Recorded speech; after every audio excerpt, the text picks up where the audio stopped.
Hey everyone, so I'm not going to the movie theater this week, and I figured I would just instead review a movie from the past. This movie being The Shining. Why The Shining, you say? Because it turns 35 this year, as well as the fact that another horror film came out today. It's called The Gallows. The Gallows?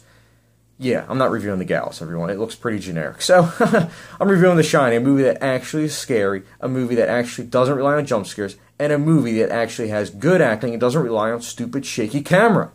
I'm sorry, okay. I'm going to calm down now, and I'm going to review The Shining the best I can. Alright, the premise of The Shining. The Shining is a movie that revolves around a writer who decides to go to a resort to watch over it, make some extra bucks. He takes along his son Danny and his wife. Along the way, he starts writing and gets cabin fever. Along the fact of the matter is, the resort is kind of like a person in itself. It's creepy. It takes over Jack, basically. And this is when cinematography comes in. I know a lot of people say I talk about cinematography way too much, but The Shining, it's all about the cinematography. The cinematography in this movie is almost like a character. And I believe in a lot of movies, cinematography is almost like a character. This movie relies a lot on tracking shots. For those who don't know what tracking shots are basically, I'll use my hands, pretend this is the camera. It's basically when the camera angles are going, it's like going like this. It's very smooth, very elegant, and it moves towards the audience.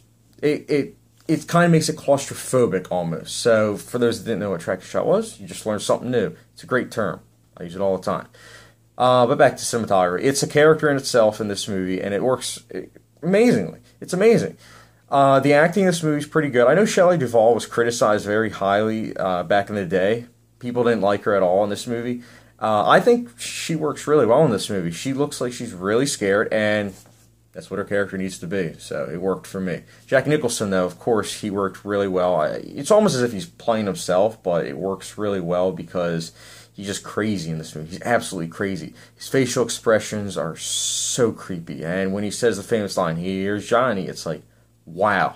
It's like, I'm not going to mess with you. But the pacing of this movie was criticized upon first release back in 1980 because it was slow.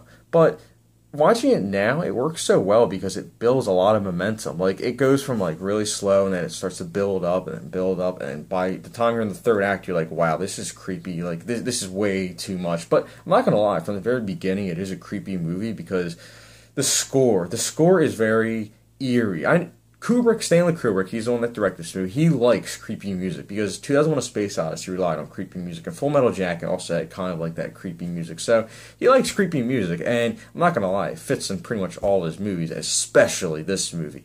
From a technical standpoint, this movie is perfect, but how does it work from an entertainment standpoint? In my opinion, it works really well because it is scary. It is very scary. It doesn't rely on stupid jump scares, as I was talking about earlier. In fact, it all relies on the mind. If your mind can't handle, like, psychologically speaking, like, violence, this movie really isn't for you because there's a lot of that. The violence in this movie isn't really shown. It's all in your mind kind of stuff. Similar to Rear Window, which came out like 60 years ago, but that's for another review. So for me, I really liked it because I didn't have to say, oh, someone's coming out of the corner there. That's what I do with a lot of horror films these days. And it's sad. It's sad that a movie from 35 years ago works better than 95% of horror films that come out these days. So it's refreshing to watch The Shining. I watched this in a film class. I watched it prior to that. And it's incredible. I plan to rewatch it very soon again. If you haven't seen this movie, I would recommend it highly. Like, beyond highly. It's one of my favorite horror films, if not my favorite. And I'm going to give it a 4.75 out of 5. Or for those that like letter grade, an A. I took off 0.25 simply because the story is great and it works extremely well. But I'm not going to lie, there are some elements where it's like, wait, I don't really know what that means. But nonetheless, this movie works really well, and when you get to the famous bathroom scene, just know that was when I nearly, like, fell out of my seat when I watched it.